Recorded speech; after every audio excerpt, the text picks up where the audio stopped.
Hey guys, welcome back to the Real Talk Girlies podcast. I'm your host, Disapproval Joe, and today is a really special podcast for me. Not only am I doing a podcast episode again today, but I'm with two of my favorite people in the entire world, and we have this common thing that we both love, which is music. So today I will be introducing to you to my friend Steve, who actually did all my mixing for the past 3-4 years on all my albums and singles and all that awesome stuff. And then a mutual friend we have of the name Mikey, who was introduced to me down the road with my music, who also is an artist, does mixing and all those things, has featured on music with me, and I just felt it was really time for you guys to meet them, and they're going to share what they have been up to the past couple months. And so this is Steve to my left, who's doing a beautiful yam. What is up, gang? And then we have Mikey on my right today. Hey.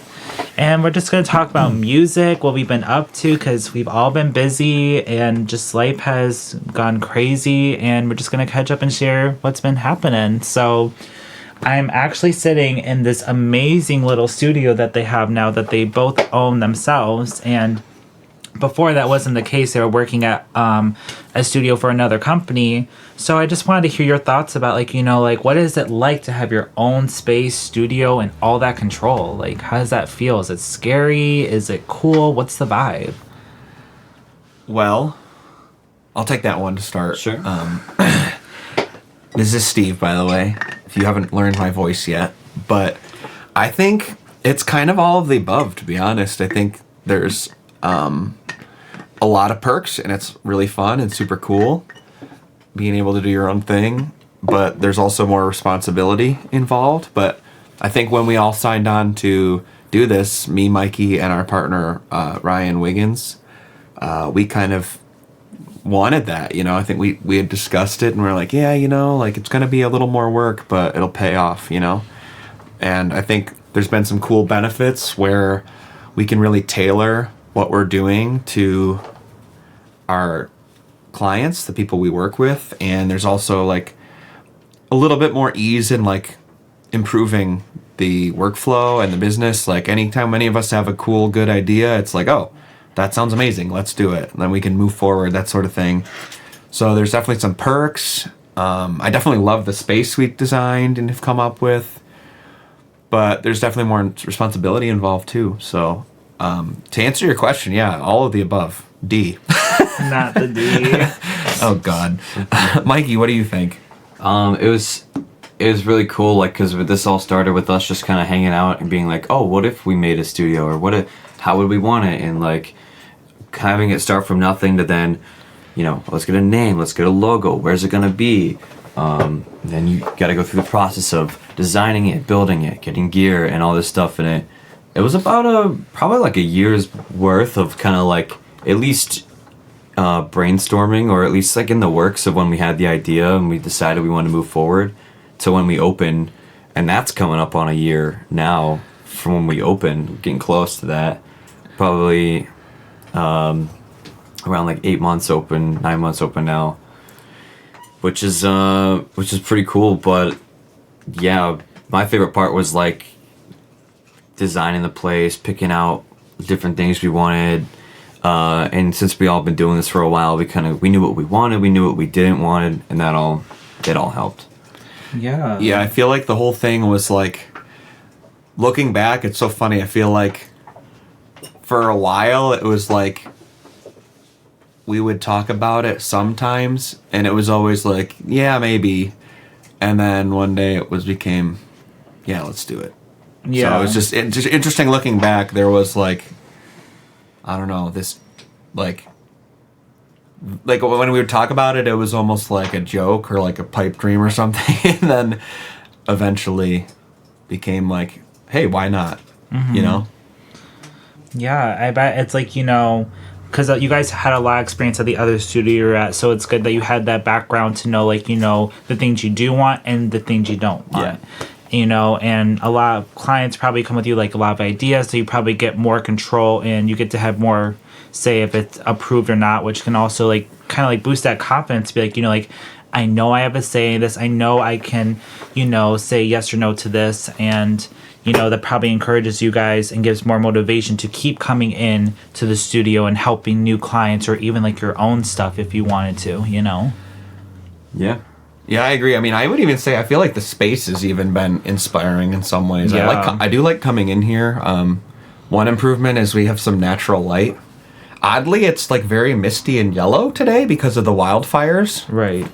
Fun fact for those listening: today's the day after the Canada wildfires, so the light's kind of beautiful and interesting, but don't go outside.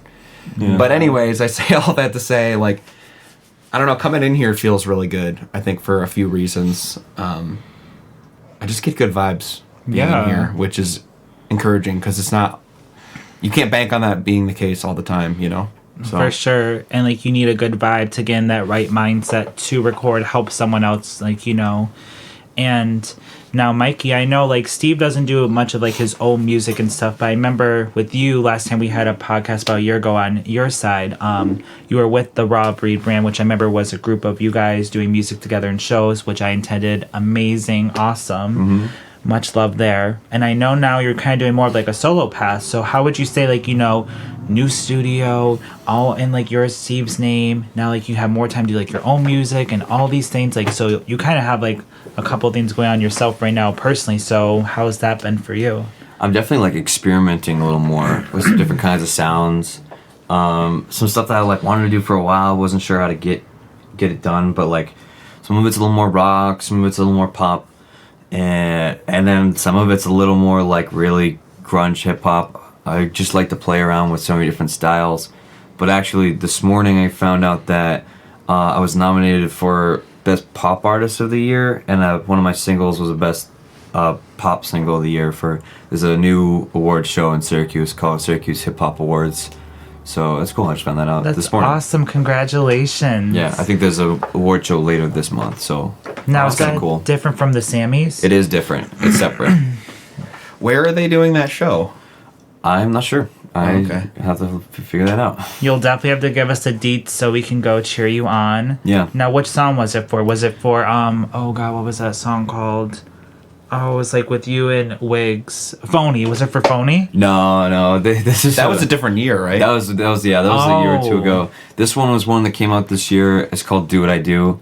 And it's I love that song. Yeah. I listen to that one all the time. Yeah, Steve actually mixed that song. And I love angry music. I love Rockstar. Oh, yep. Yeah, it's off that album, Morning the Time is so early 2000s emo for me, and I kind of fangirl about it. I love that song. Oh my God, Mikey. Oh, that's awesome. Well, at least my fan favorites are still to myself. Nice. But I'm so happy for you. I'm so proud of you. Especially like, would you say like, these awards and things that you're winning are hitting harder because you did it more solo compared to a group? Yeah, for sure. I mean, I've always said like, yeah, the awards are cool, but you know, it's like kind of a sign for me that it's like I'm doing all right. You know what I mean? But yeah, it's not like I'm not really into the big competition. You know what I mean? No. More competing with myself, I would say. Let's go. You know That's what I mean? So healthy. Yeah, I'm like, all right, now like this one. No, but like I like right. that though. Yeah. I kind of like. I know it sounds like a little toxic, compete with yourself, but it's like like what you were at, and it's like you can always kind of like what up yourself in a way rather than compete with others, because like that can be kind of vicious, I get what you're saying, how it could be toxic, but I feel like it's less toxic than the alternative. Right. Yeah, which is like being wicked ultra competitive with everyone else. Mm-hmm. So yeah. So Mikey, I know like you do like a lot of stuff like solo for yourself, which I've always been a fan of since I've met you. And I'm so glad you're doing more pop rock because that's what I wanted to do as a fan, as a friend. So I'm so cool I've seen that. But Steve, like you always be mixing these awesome songs. Like, and I know like, have you ever wanted to do like something for yourself? Like record anything? Like, because I know you do some stuff at the church that you work at. Yeah, so as far as like my artistry goes, I guess you could call it, I do have some like Christian songs out that I did and that I wrote. Have I ever showed you those? No, but you I'll did. have to send you a link. You did give me an amazing album that I have on my shelf next to mine, and I listen to it once in a blue moon, and those songs really hit. Well, there's a reason those aren't online anymore. They need to be. It's so good. They're okay. That was what Joe's referring Guys, to. it's amazing. He's lying. It's amazing. Please continue. What Joe's referring to is an album I did in college that I took off the internet because it's not that good. Okay. The songs were okay. I think I had toyed around with the idea of redoing some of those. Maybe remaster it. Maybe Alex and I need to Please. discuss doing that sometime. That could be a good project for him to mess around with. But then also, so I did do one solo song in 2017, I think. That was kind of like a big song for my wife before we got married. That is out, and I do have a couple features on that Spotify profile. But I do have. There's another thing I've been meaning to talk to our producer Alex about. I do have one more song that I have started, but I never find time to finish it. You're gonna finish it today. So, not today, but right now. Well, so here's the thing. I definitely do need to finish it because it's about the birth of my first child. Oh my God, stop. And the second one's going to be born soon. Oh. So I've been slacking. That's so cute. You did do a cover though, right? Remember we did Yeah. So I did do, Mikey T's not wrong. So I did do a cover song that's on YouTube probably last year, I want to say. Mm-hmm. The Rainbow Connection originally by Kermit the Frog. I chose to do that song because I thought it'd be fun being a young dad to sing like a kid's song. That's so cute. Have you seen that? I have not. I'll have to it was a look good at YouTube video. Cody did it at Subcat. Oh, I love him. And it was cool. I'll send you the link. Yes, I need to see all these Christian bops and everything else. And that's actually, I remember you were actually on one of Mikey and Wig's song for Crazy Chick, and your vocals were so good on that.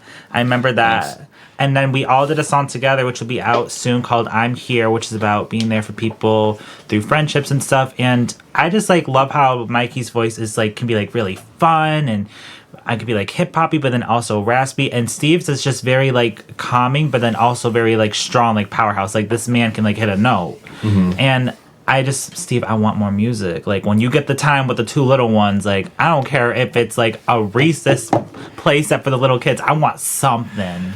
I think my big holdup with remastering any of the stuff on that CD that you have. So good.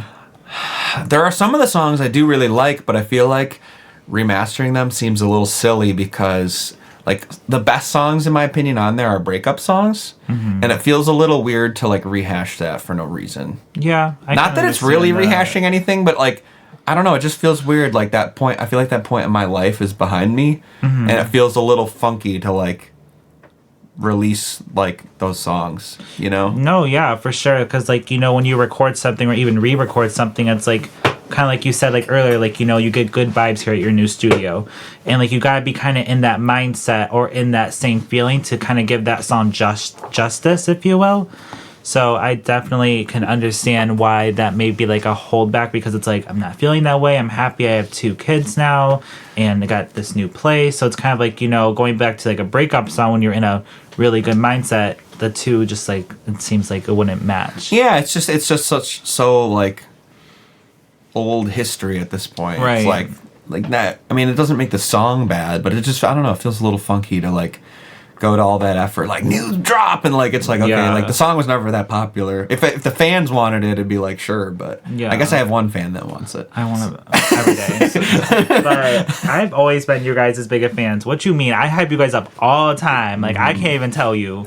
But anyways, so have you guys do you guys ever write new lyrics, anything? What's your lyric process if you have one? Sometimes if something just pops in my head, if I'm just hanging out at home, I'll write it down real quick and then maybe go back to it later. But I usually go for the music first, and then you told me this before. Yeah, then I'll kind of figure out words later. I'll have a general idea of what I want, but then I'll usually come up with words after the fact. I don't know if everyone kind of does that, but I find it easier, and I find it more I actually come up with a flow, and I'll actually just kind of hum and do la da da da da da, and kind of see what fits, and then fill words in after the fact. I've heard other people do that, and I've heard it's a good method Mm-hmm. because you can kind of like figure out how you want the song to flow and the melodies first, and then you can put That's how we're words coming in. up with like better melodies and stuff and Yeah. better flow. I think that's how a lot of pop people do it, honestly. Yeah. Probably. What about you, Steve? Like, would you say, like, you know, do you get inspired by, like, your kids to write or, like, working at the church or around, like, your clients? Like, if you ever write something for yourself? I wish I wrote more. I think for me personally, if I was going to do it more, I'd probably have to create like a rhythm of routine around it. Yeah. And that would probably be super good for me. I just haven't figured out when to do that, I guess, in my schedule. Yeah. I do feel a little pressure to write a song for my second born though, because I have this cool song written about the first one, and it feels a little it feels a little unfair to have this like special song about Noah and then like his brother won't have one, you know? So it's like I got to write something about his bro. Oh my God. We'll see. I mean, that maybe I'll write one soon about that. He looks you know? so much like you when I see the pics on Insta. It's so cute. Yeah, he is adorable. It's crazy. I love it. But no, that's awesome. And I hope to see more music coming from you guys definitely soon. I'm always the first to see on Spotify and stuff. Hype it up. I love it so much. And if you guys want, like, you know, to shout out your studio here for anyone that would like to, you know, work here and stuff, that'd be awesome if you want to just like put in your plug here. Yeah, so it's called Syracuse Sound, and you can find us at syracusesound.studio. That's our funky little URL. It's real modern, real hip. It's not a .com, it's syracusesound.studio. Yeah.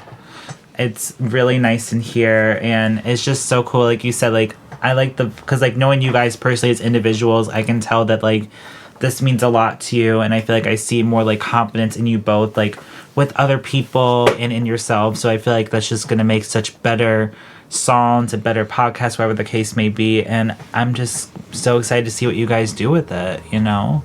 And I hope one day I can also record here a little bit. Let's go. Because, you know, Steve has been mixing my music for about 3-4 years now. And then Mikey got in the picture about a couple months later and like hyping up and even wanted to guest star feature. So I guess, like, you know, with all that being said, like, what would you say being in the studio day is like with Disapproval Joe? Is it fun? Is it cool? Is it interesting? Like, what would you say a session like with me is like? I think of pasta. You know what? No, I'm just kidding. We did get a lot of Postabilities, which is a really good Italian restaurant next to us. No, That's very fair. I think it's fun. I'm trying to think. I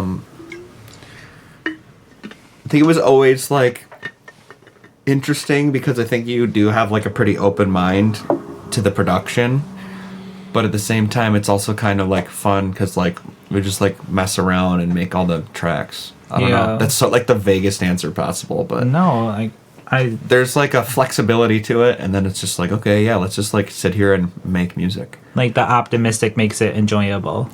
Yeah, and I think the open-endedness and it's like not, I don't think it's like crazy high pressure, which is fun. I don't know, like just like messing around and making songs. Yeah. How about you, Mikey? What would you say, like, if you sit in a Disapproval Joe session, how does it make you feel? Like, what's the vibe? Is it good in there? It was really cool. I haven't been in too many, but I was there for one of the ones you were like writing or something. Yeah. And I think we were producing a track, and it was kind of cool to see. It was like, what if it went like dun dun dun, and then Steve would be like, oh, like this, and then he would like produce it back, and then kind of like you like communicating your vision to the engineer, and then it like working out. Because that's like what this whole job's about. Right. Is you gotta like kind of interpret what people are looking for. Yeah, for sure. And like, would you say, like, you know, because my music obviously goes to different levels. And I remember one time when Mikey and I had a podcast of our own, he said something to me that I always remembered. And because I said, what is my music to you as a genre? Because it goes in so many different ways: pop, rock, acoustic, jazz. And he said, no, Joe, I think of thinking music. Thinking music. And I remember him saying that to me, and I was like, what do you mean? And he's just like, when I hear that music, I'm just like in a real deep mood, whether it be sad, happy or not, and I'm just thinking about what this person is saying, and I don't want no one to bother me, but I want to listen to what this man is saying. I remember you saying something There's like jam that. music, there's gym music because you can't listen to thinking music when you're like focusing on something. Right. So yeah. But what would you say, like, on top of that thinking music, like, category, what would you say, like, Disapproval Joe gives to people? Like, what do you think my music gives to people who listen? Do you think, like, what do you think goes along with it? I know when you've like shown lyrics and kind of like explained it to us, you have like very specific scenarios and stuff like that maybe you're kind of reaching people who are doing similar things to you or like have been through similar things you have. Yeah. Or whatever scenario you've come up with for a specific song. 'Cause I know you kind of like have like certain things that you go for. So it's tough to like kind of name it. You know what I mean? Yeah. It's kind of like very specific. Like right to the point. Yeah. And then like what about like with you, Steve? Like, because you and I do like a lot of like the mixing, like hand on, and then so Mikey sees like the lyrics obviously, but you see the lyrics and like also really involved in with the mixing. So how would you say, like, when you hear all that, like, what like does your mind think that I'm saying to you?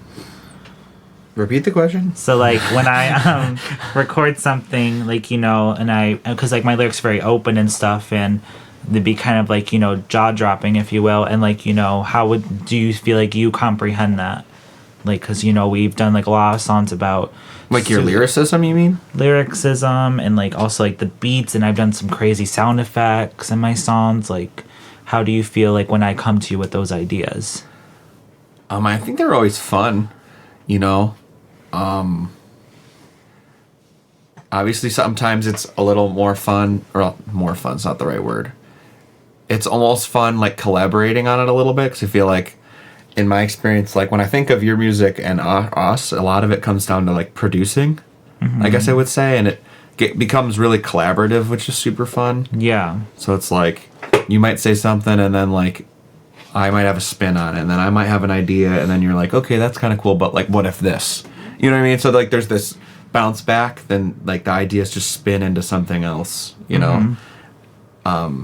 that can always be super fun in the studio, and I think that happens a lot when we're working on your stuff. Yeah, we usually build off of each other's minds and ideas, because like you have like more of like professional things, more about mixing obviously than me, and then I kind of have like a little bit more of like a creative thing, because I like think so much outside the box like crazy, and then like you kind of like bring me back to earth a little bit to make it so it's like realistic. So it's like, Joe, I hear what you're saying, but we can do it like this. I'm like, oh my god, that's what I wanted in the first place. Like we kind of like meet in the middle somehow, which always is crazy to me, because I feel like no one ever thinks what I think.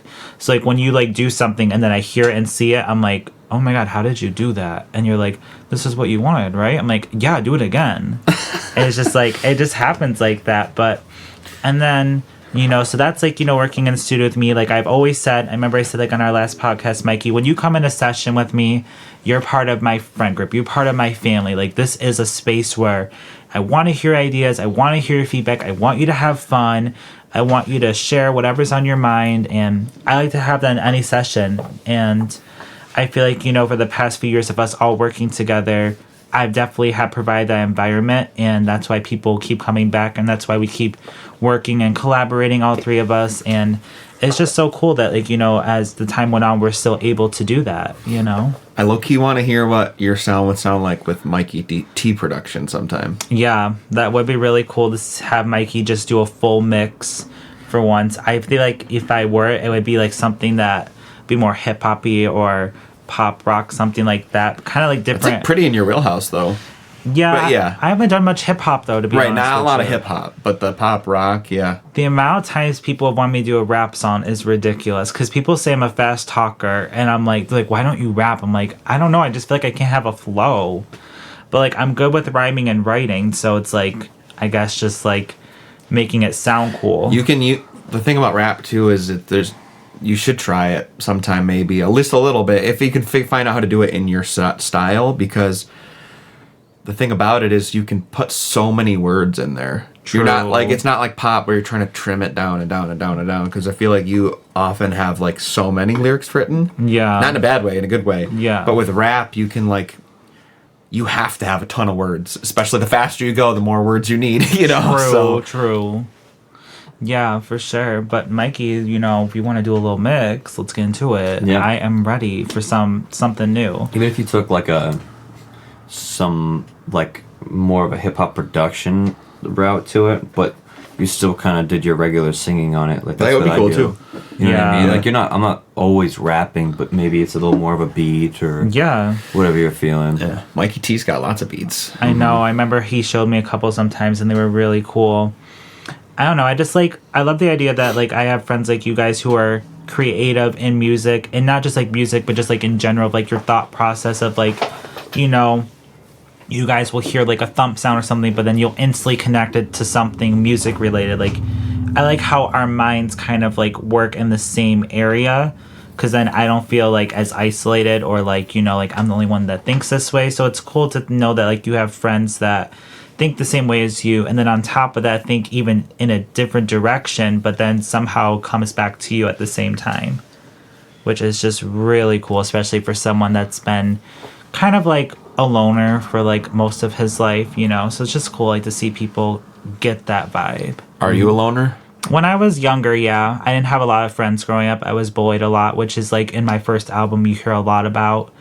So I wouldn't say until like maybe I was about 18 I started like getting really comfortable with talking to people. Like when I first met you, I was so scared. I was like, oh really? my god. But you were really like Let's not talk about that session. comforting. But you kidding. always were really comforting and fun. So I was like, you know what, this guy gets me, we'll be good. And then by the time I met Mikey, I was already confident enough. So I was like, I don't give a fuck. Like he's cool, I'm cool, we're good. Like, you know. True. That sounds right. But is there like anything that you guys have ever wondered about my music in particular, like how I do something or like why I chose this song? Like, is there anything that you've ever wondered about my music influence and taste? You probably have told me at some point, but maybe just for the sake of saying it in the episode, like what's your process start to finish when it comes to making a song? Like writing or like instrumentally? All of it. Like where if you're starting from nothing, where do you start? Oh yeah, I always start with the lyrics. I remember we did talk about this briefly, but I always start with the lyrics, and basically lyrics come from me from something that happens right in that moment.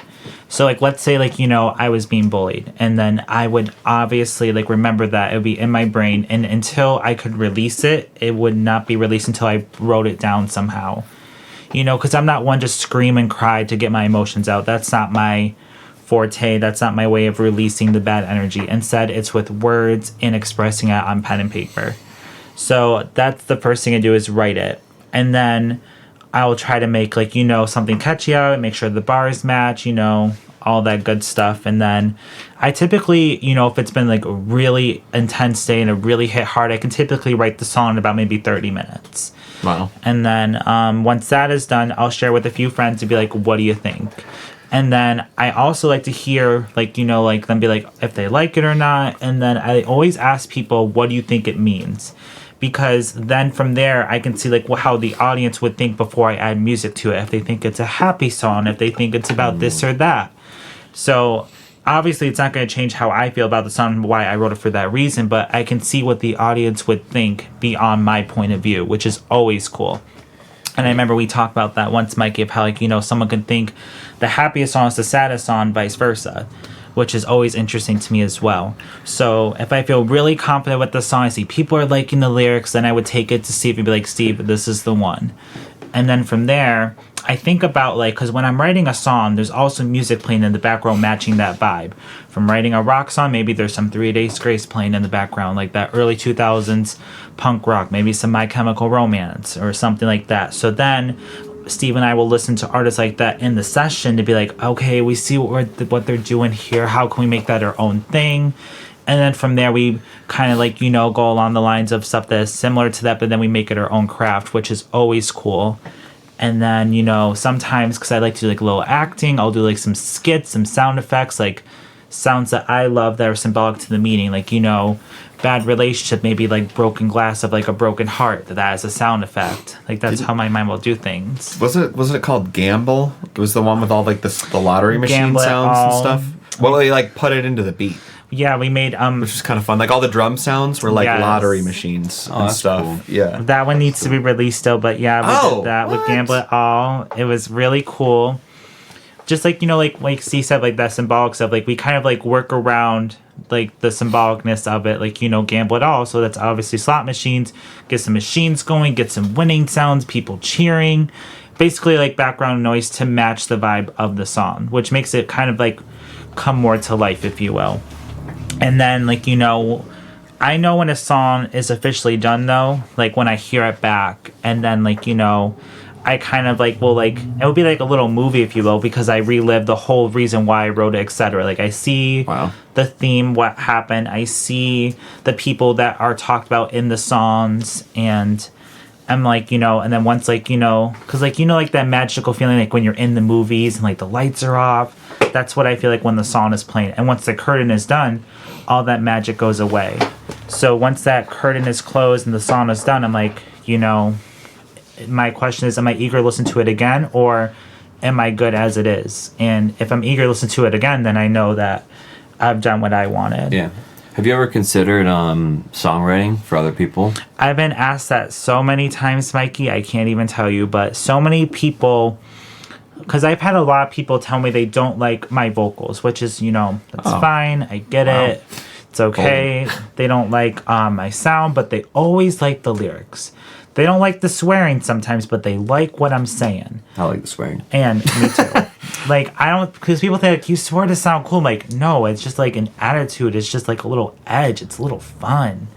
Like, it's just like something different. It's not just like, like, I want to sound cool. Like, that's not my vibe with swearing for that. But regardless of that, people just think I have something to say. I've always been told I've been a good writer with essays and reports, and I do it a lot in my field for like, as a therapist, and like do case studies. So a lot of people want me to do that, but my biggest thing is like, if I wrote a song that was really personal, that's about me. That's not about Mikey. That's not about Steve. That's not about anyone else. That is my own story. So the fact of like, writing something that personal and giving it to someone else is kind of like insulting to myself, because like that's my own story and I don't want anyone else to sing that. Yeah, I was just throwing it out there because I know it's a really, it's a career. A lot of people do it as a full-time, and not even just as like, some people do it as like, I wrote this song, but I don't see myself on it, so I'm going to give it to someone else. Right. Other people, it's just their talent of songwriting, so they just give it to other people kind of thing. When I say give it, I mean they sell it. Right. So. I guess like, if somebody was like in a writing slump and they wanted me to help them write, sure. Like I could do that, but like fully writing something by myself and then giving it to someone else seems a little bit too much of a personal stretch for me. Gotcha. You done any you done a music video? I've never done a music video before, but I've always wanted to do like a little like I've seen a lot of artists such as like Melanie Martinez did like a K through 12 movie of like all her songs, and it basically is like kind of like a film, and there's like, obviously like an actual like movie script and everything, but then it goes from song to song to song. And that's how I wrote Disapproval, is that it goes track by track and it tells a story. So I would love to do like some visual presentation with that movie, music video, whatever you want to call it. But I've always seen it in my head. I've always seen how it would start from finish to end. It's just a matter of like, the time and money that I would want to spend in that. But right now I'm going to school, and that's my main priority, is to pay off my education and stuff. But I would love to like, in a perfect world, do that for sure. Yeah. It'd be cool. I wanted to do another one. I just haven't had the time. I'm all about like props, costumes, interesting sets. So I want to do something eventually again. I had one I did a year ago. I'll probably do something hopefully by the end of the year. Is there a certain song that you want to do a video for that you feel deserves justice of it, or? There's a few. There's one I had with Wigs that we talked about, actually. I wonder if we're still going to do that. I don't know yet. We'll see. Yeah.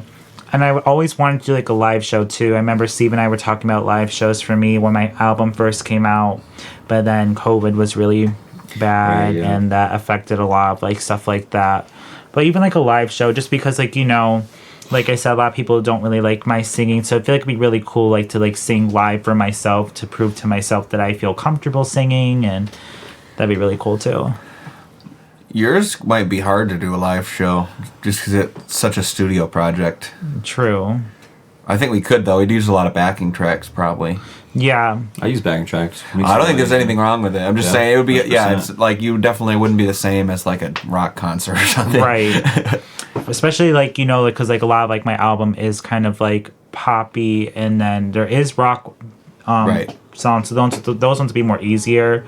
You know, it'd be really cool like to see people play those live if we remember the chords and stuff, because I know, like you said, we kind of just free ball, go crazy, so it'd be kind of cool. Free balling. Yeah. It'd be really cool, like, though. I would love to see, like, a live show of me and, like you said, like, the costumes, the outfits, because I have a lot of looks. I have a lot of cool clothes I love to wear. I always go hard with an outfit when I need to. You can start with an open mic. Just do a song or two with a backing track. That'd go be get cool. it out, you know. Because, you know, performing does take a little bit of practice, and Yeah, there's nerves that happen too sometimes. you want to move around on stage, you need to talk in between the songs, all that stuff is like good to kind of practice at first. Yeah. It's a good idea.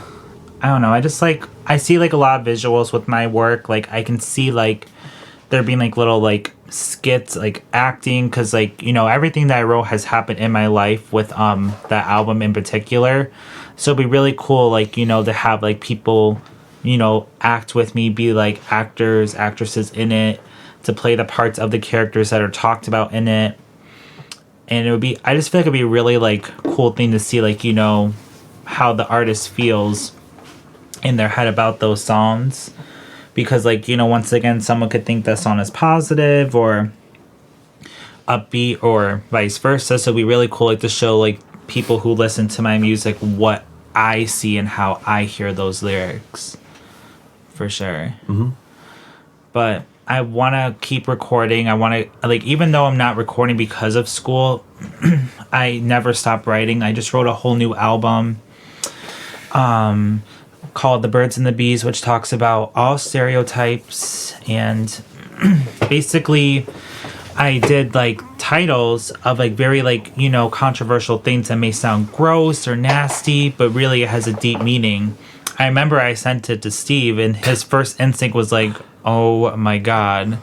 And I was like, that's what I want. Like, I want people to, like, kind of, like, you know, have that tunnel vision and just be like, look at something one way and be like, whoa, like, this, like, looks kind of weird and gross and graphic. And but then when you listen and read it or whatever, you're like, oh, I see why he used that symbolic thing to compare it to another. You know, I remember, like, so, like, what would you think, like, when I sent you that you were kind of, like, a little scared? And I don't remember. I just remember being like, all right. like, it was a lot, like, but that's what I want. Like, I want to, like, you know, because my field just talks so much about stereotypes, and I just want people to be more open-minded, like, you know, like how we work together in the studio. And I just want people to be more open-minded, to be like, you know, just because you hear this word or just because you've been told this doesn't always make it 100% true. The world is changing, people are changing, so sometimes, like, you know, we gotta change with it, I guess. Mm-hmm. Yeah. But would you say, like, you know, now that you guys have your own studio, like, what do you want to do next here? Like, what is something that's coming up in the near future for the studio, for your own music, personal life? Like, what is coming up? It's summer now. Like, what's the vibe? There's a few things that are on the back burner, probably, I would say. Like, we want to get our live streaming rig done. We want to finish decorating a little bit. We've got a second space we want to do something with at some point. I don't know. Yeah. It's kind of slow and steady, kind of getting there. Yeah, but I mean, I'm really happy with the space we have and the work we're able to do when it comes in. Like, it's very, very rare that something comes in and it's like, I feel like there's something I can't do in our space. Like, I almost think that never happens. Maybe a tracking grand piano was the only time that ever happened, and you could still do MIDI piano. And I had someone who wanted to track grand piano, so I just went to their house with some mics and we tracked grand piano at their house and it came out great. That's so cool. So I was pretty happy about that. Yeah, I mean, I would agree. I'm pretty content. I mean, I feel like a lot of the super hard work is done. Now we just want to like make good records, you know? Yeah. That's kind of my goal, is like, let's just make some great music. Yeah. I think this setup is perfect for like some of the more at least how I like to work, I guess I should say. I'm sorry, I'm so all over the place, but I think this setup is really good for just being really intentional and doing one thing at a time and like overdubbing stuff, making sure that everything's really, really tight. Yeah. Which is kind of like how I prefer to work anyways.